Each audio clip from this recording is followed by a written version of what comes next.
Welcome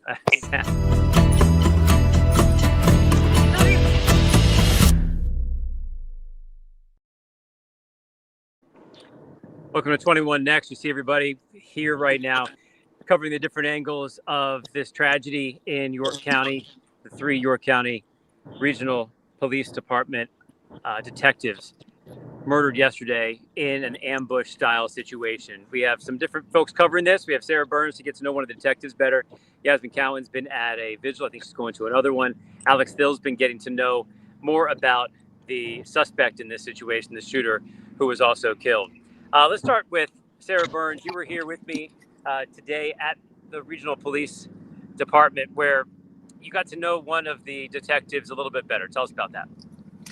Yeah, so I was here this morning and an 11-year-old boy and his aunt showed up, and I learned that that boy is actually the son of one of the fallen officers, and that would be Detective Mark Baker.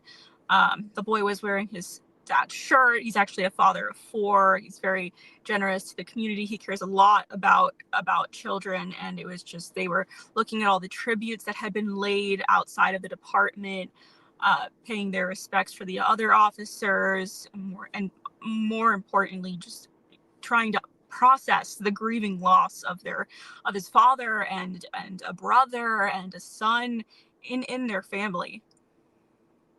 Tell me about what he was wearing. That really, I think, caught your eye, and also is just a detail that says so much.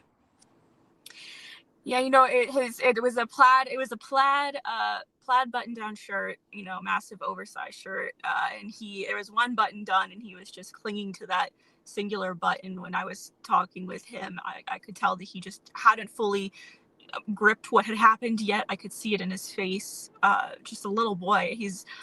My heart honestly breaks for the entire family having to now pick up the pieces of this without his father figure in the picture anymore.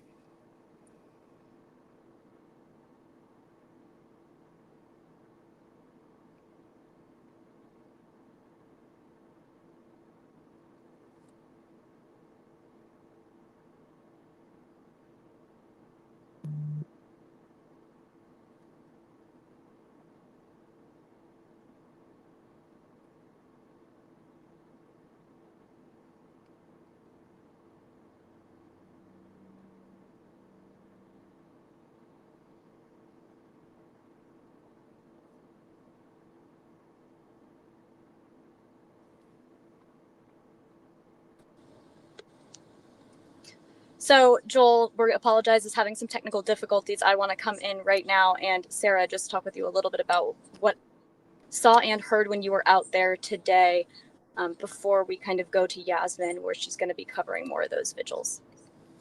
Yeah, sure. So, besides speaking with the immediate family of Detective Mark Baker, I also spoke with people who came and they laid flowers. One of which, actually, she told me that she has her nephew is a police officer in York County, and immediately when she found out about the shooting, she texted him to make sure he was okay, which he said yes.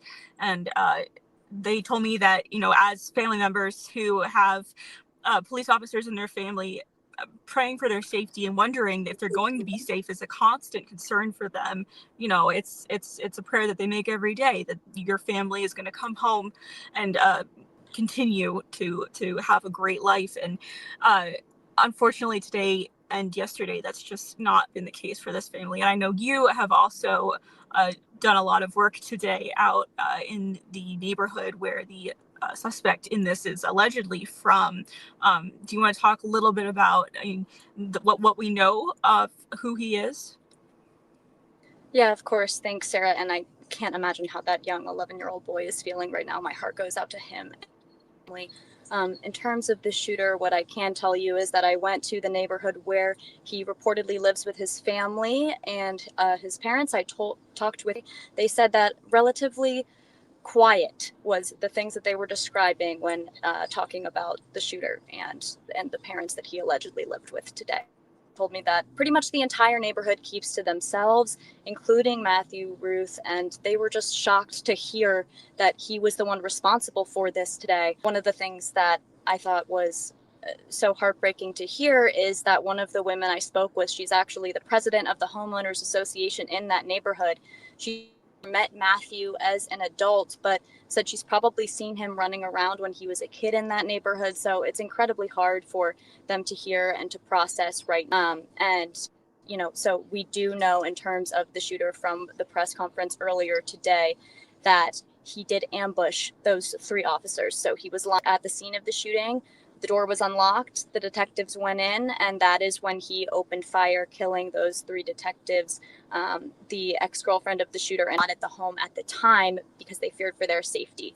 And one of the things that they talked about in the press conference today was that the shooter was lying in wait. They said this is a fact, that he was lying in wait for his ex-girlfriend and her mother. So they said they're grateful to these officers who gave their lives to save potentially ex-girlfriend and the mother. And I want to talk to Yasmin a little bit about that as well, because she had the chance to learn a little more about the other 2 officers as well, and has been vigils that are happening throughout Central PA for these fallen heroes. Yasmin, what else did you find out today?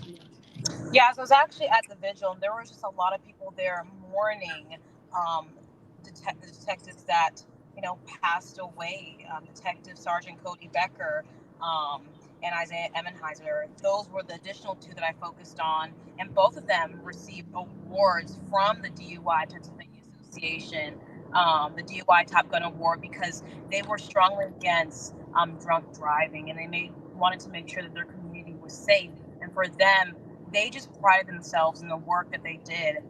Detective Becker, in 2011, he actually saved a woman and her 3 kids from a burning apartment. He actually climbed the balcony of the 2nd floor and saved them. I thought that was just amazing. And there's also a picture of him on Facebook from the Northern New York Regional Police Department, where he's sitting beside a car and there's blankets in there, and he was giving blankets to those in need. And even Isaiah Emenheiser, he too did amazing things. He's a long list of accolades. In 2011, he was the Officer of the Year, and he actually received 3 DUI Top Gun awards from the Pennsylvania DUI Association. I actually spoke to a young boy.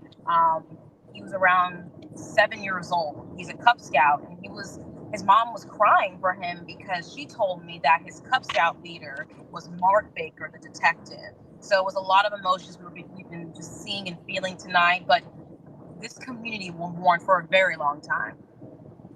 I think that was probably the general response I got here today when I spoke with people who were outside putting flowers and tributes down. And Yasmin, you might have had a similar experience with this. They told me that one of the things that they want to express in the future is that York County should be a place for everyone. And that's how they always thought. These are very tight-knit communities. These are people who grew up with each other. Neighbors and friends are like family. And I was wondering, have you gotten that similar response? Responses, I mean, it's just very emotional because it's just this happening in such a small community like this is just abnormal. You don't hear of this. And as I said, just it's really hurting a lot of people, kids, grandparents, friends, people who even just knew the officers. Absolutely. And Yasmin and Sarah, thank you both so much for shedding light on some of the fallen heroes. And Yasmin, I are on your way to another vigil right now. Is that correct? Yes, I'm on my way to another vigil. And where is that one happening? This one is going to be at the St. Paul Evangelical Lutheran Church in Spring Grove.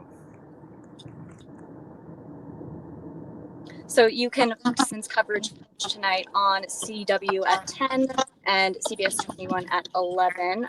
We will bring you more updates as we get them. Of course, we'll be giving a larger press conference once the investigation is finalized. Everything that we learned today from that press conference was an initial investigation.